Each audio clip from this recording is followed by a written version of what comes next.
Hello, welcome back to fitness club. मैं कमलेश चौधरी आज आपको बताने वाली हूँ ताइक्वांडो की कुछ अटैकिंग टेक्निक्स जो बिगनर्स के लिए काफ़ी अच्छी साबित हो सकती हैं। वो है पंच। इसमें हमें स्टार्टिंग जो टिप है वो है how to make a proper punch. कुछ लोग हैं जो पंच को गलत तरीके से बनाते हैं, जैसे कि फिंगर्स के बीच में अंगूठे को कर लिया या फिर अंगूठे को फिंगर्स के बीच में दबा लिया। तो इस तरीके से करने से ये पंच बनाने का रॉन्ग वे है, और ऐसे करने से अगर हम हिट करेंगे तो दूसरों को नुकसान पहुंचाने के बजाय हम खुद को ही नुकसान पहुंचा सकते हैं। हमारे अंगूठे की हड्डी टूट सकती है, हमारे फिंगर्स को नुकसान पहुंच सकता है। तो ये गलत तरीका है पंच बनाने का। तो सबसे पहले हमें ये सीखना होगा कि एक प्रॉपर पंच किस तरीके से बनाया जा सकता है। तो इसके लिए हमें जो फिंगर्स हैं उनको क्लोज करना होगा। फिंगर्स क्लोज करने के बाद में जो हमारा फिंगर्स का जो सेकंड बैंड है उस पर हम अंगूठे को लॉक करेंगे इस तरीके से, और जो नकल्स हैं वो स्ट्रेट रहेंगे यहां से। ये है आपका प्रॉपर पंच। ओके, उसके बाद में आता है आपका टारगेट। अगर हम कोई भी चीज प्रॉपर वे में हिट नहीं करते हैं या प्रॉपर टारगेट डिसाइड करके कोई काम नहीं करते हैं तो हमारा वो काम अच्छे से नहीं होता है और उसका हमें कोई बेनिफिट नहीं होता है। अगर हम पंच को साइड में मारते हैं, ऊपर मारते हैं, नीचे मारते हैं, उसमें कोई टारगेट डिसाइड नहीं होता है तो वो पंच हमारा अच्छे सही तरीके से नहीं चलता है। तो इसके लिए हमें क्या है कि टारगेट डिसाइड करना पड़ता है। हमारी जो बॉडी है वो 3 सेक्शंस में डिवाइड होती है, upper section, middle section and below the belt lower section. तो जो पंच है हम हिट करते हैं, अगर हमें अपर सेक्शन में पंच हिट करना पड़ता है तो वो हमारा होता है अपर पंच। जो पंचेस हैं हम दो तरीके से हम हिट कर सकते हैं। फर्स्ट है सिटिंग पोजीशन में पंच। ये हमारा सिटिंग पोजीशन, सिटिंग पोजीशन को हम हॉर्स स्टांस भी कहते हैं। तो इस पोजीशन में अगर हम पंच हिट करते हैं तो इसको हम प्रॉपर वे में पंच को स्लोली स्लोली ले जाके आगे टर्न कर देते हैं। ये हमारा पंच मारने का सही तरीका। और जैसे ही हमारा राइट हैंड वापस आता है और लेफ्ट हैंड निकल जाता है, तो ये है हमारा राइट वे, लाइक दिस। अगर हमें बॉडी के अपर पार्ट में पंच मारना है तो अपर पंच, मिडिल पार्ट में middle punch, and the lower part में लोअर पंच। तो ये हमारा पंच मारने का सही तरीका। उसके बाद में सेकंड टिप आता है आपका कि आपको अपने शोल्डर्स को मूव नहीं करना। Don't move your shoulders.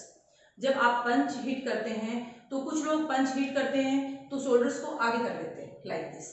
This is not a right way. अगर आप ये पंच करेंगे शोल्डर्स को तो शोल्डर्स को आपको मूव नहीं करना है। आपकी बॉडी जो है स्ट्रेट रहेगी। आपको सिर्फ जो आपकी वेस्ट है उसको थोड़ा सा आपको ट्विस्ट करना है, लाइक दिस। यस,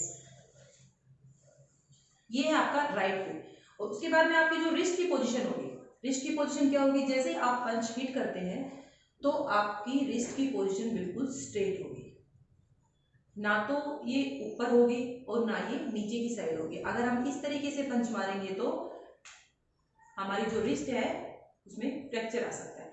इसलिए हमारी रिस्ट की पोजीशन बिल्कुल स्ट्रेट होगी।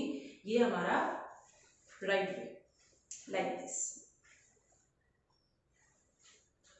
पंच मारने के लिए हम जो एंड में ले जाते हैं तो रिस्ट को जो हमारी जो पंच है उसको बिल्कुल सीधे सामने की तरफ हिट करेंगे। जो नकल्स हैं बिल्कुल स्ट्रेट होने चाहिए। वॉकिंग पोजीशन में हम पंच मार सकते हैं। वॉकिंग पोजीशन के लिए हम राइट लेग को बैक साइड में करते हैं और जो हमारा लेफ्ट लेग है वो आगे होगा, बेंड होगा, और हमारा लेफ्ट हैंड अपर साइड में ऑन गार्ड पोजीशन में होगा। ऑन गार्ड पोजीशन के लिए इसलिए रखते हैं कि हम अपने आप को प्रोटेक्ट कर सकें। तो इसलिए हमें वॉकिंग स्टांस में पंच मारने के लिए आगे बढ़ते हुए लाइक दिस। ये था हमारा वॉकिंग स्टांस में पंच मारना। तीसरा है कि पंच कितने तरीके से मार सकते हैं। फर्स्ट है सिंगल पंच। सिंगल पंच मारने के लिए ओनली वन पंच, क्यों क्यों क्यों। इसके बाद में आता है डबल पंच, क्यों क्यों। और इसके बाद में आता है हमारा ट्रिपल पंच। ट्रिपल पंच में हम एक साथ 3 पंचेस अटैक करते हैं, क्यों क्यों तो इस तरीके से हमने सिंगल पंच, डबल पंच और ट्रिपल पंच, ये 3 तरीके के पंच सीखे हैं। इसके लिए आपको बहुत ही जरूरी है, सबसे फर्स्ट में how to make a proper punch, second target decide करना, third don't move your shoulders, and fourth है आपकी जो रिस्ट की पोजीशन है वो बिल्कुल स्ट्रेट होनी चाहिए, ऊपर की तरफ या नीचे की तरफ नहीं होनी चाहिए। और आपकी जो बॉडी है वो 2 टाइप से आप पंच मार सकते हैं, एक तो सिटिंग पोजीशन में एंड सेकंड है वॉकिंग पोजीशन में। तो ये था हमारा ताइक्वांडो पंचेस ट्यूटोरियल। तो हम फिर हाजिर होंगे आपके लिए कुछ नई टेक्निक्स लेकर। तो तब तक के लिए नमस्कार, धन्यवाद।